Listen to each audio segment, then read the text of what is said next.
brutality. Ihe niile brutality. Ọ bụrụ na ọ na Nigeria ka ejidere hush puppy, mma egbuole.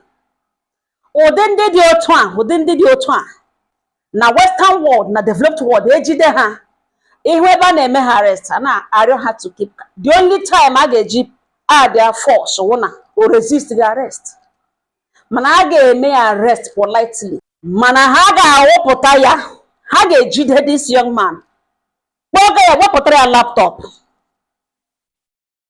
ka o gosi ha na ụdị ọ na-eji hack, ka o gosi ha otu ọ na-eshi eme operate, because ọwụ naanị ya nọ na street arụga ya ọrụ.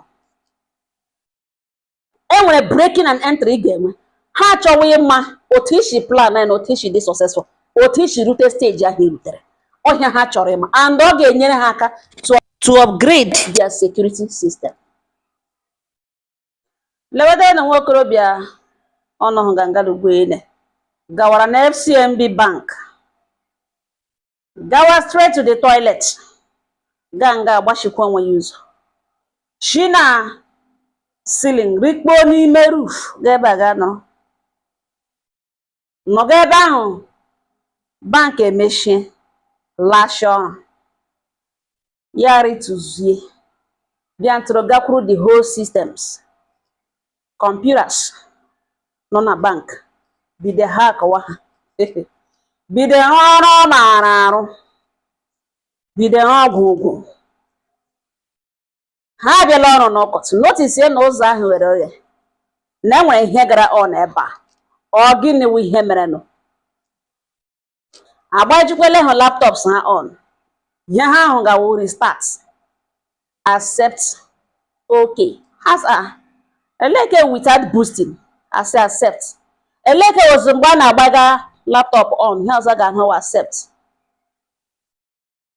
Manager nọrọ ga-asị mba na onye ọbụla ebido gbagharịwa, sị something gara on ebe a.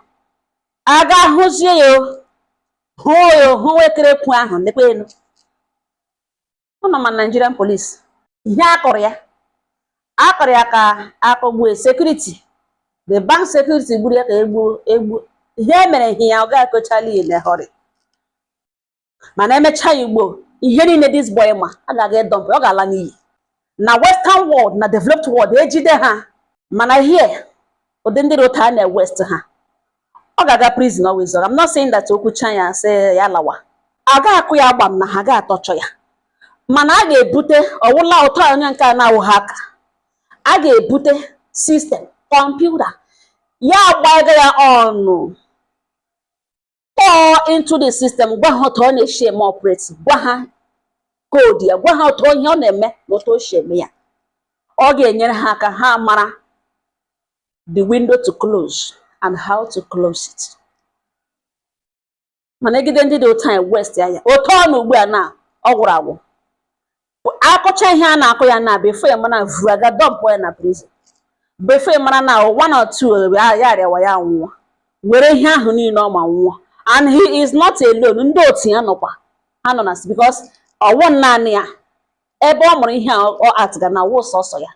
Mana onye this young man kọrọ ha otu o shi eme operate, ọ ga-enyere ha aka mara otu esi asụshi nkoro ha maka ndị ọzọ na-egidebe nọkwa into the system.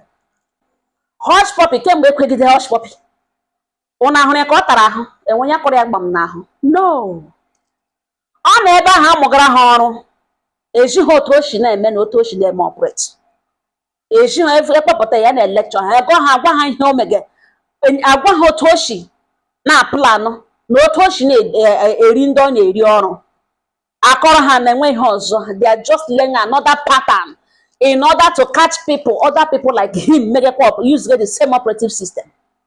Mana ọ bụrụ na Nigeria ka egidere hush puppy, Nigeria Drug and Law Enforcement Agency nsogbu dị, EFCC eburukwa bata ụzụ atọ, onye a ga-west ya with ya ala n'iyi with ihe ọ maara.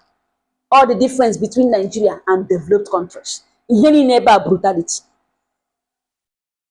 Ihe one police kọrọ this young man, o mechazuo ya ụkwụ n'isi a na-akụ. I don't just know, Nigerian police need orientation.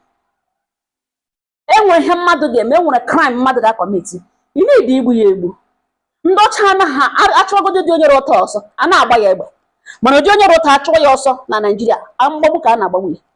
Mana ọ bụrụ na abroad a ga-esi n'elu shi n'ala, opportunity eji egbu ya waja mana a ga-egbu ya, chọrọ igide na ndụ. The reason eji chi igide na ndụ wụ ka ọ bịa gwa ha otu o si eme operate, gwa ha otu o si na-aga successfully. Ihe ahụ ọ ga-akụziri ha na nkoro one o ji aga ha akwachie ya. Prison ọ gakwara na humble ya anakwa ebi, mana ebele pịam ewest ya ozugbo ọla ka aha gaala. Ọ ya mere mpụ na arụ jiri ju igide otu onye ga mana arụ 100 na street, onye gide west ya ozugbo enwe interrogation a na-ajụ even ihu ebe polisi mege criminal interrogate gị na-ajụ so ole onye nke ele ka ewu polisi n'ime ha naghị eji ama police officer because of uniform. Ọ ajụjụ ọ na-ajụ na-adaba go myself ga na-agbarịrị. So what type of question ya ha sọrọ na interrogate na a ga-aga ime interrogate nonsense enwe ha na-ajụ ajụjụ bara uru. Onye ihuru eji nga awụghọ obere mmadụ ihe na ya n'ime o wee substance mana a ga-aga west ugbu a kama a ga-egide nye mmiri juru oyi ya ṅụọ agwa ya sọwụrụ na okwu ihe ọ mara na oto na-eshi eme nakwa ọ mara ofesi lekwe elekwe, mana ihe ga-azụ at this moment ọ ga-adị relaxed. Ọ wee wepụta laptop ihe ahụ o mere na ọ bara na bank ga-eme ọ ga-eji ha otu o shiri mee bank amara otu esi akwashi nkoro ha n'ihi na ndị dị otu a juru eju. Ọwụ naanị o nwere colleagues mana ọwụ Nigeria for you egide ndị dị otu a ihe dị mkpa ọbaranye ife ka if na etriti ka na ọ ga-anwụ nwa with ihe ọ maara nwa with ihe ọ maara ọ dasị emenekwa a na-arịakwa the same problem.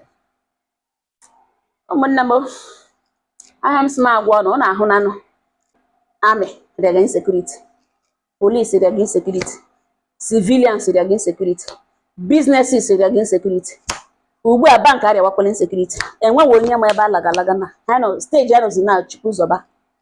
Ụmụnne m ọ ga-ọha na m n'ọnụ udo dịrị ọnụ.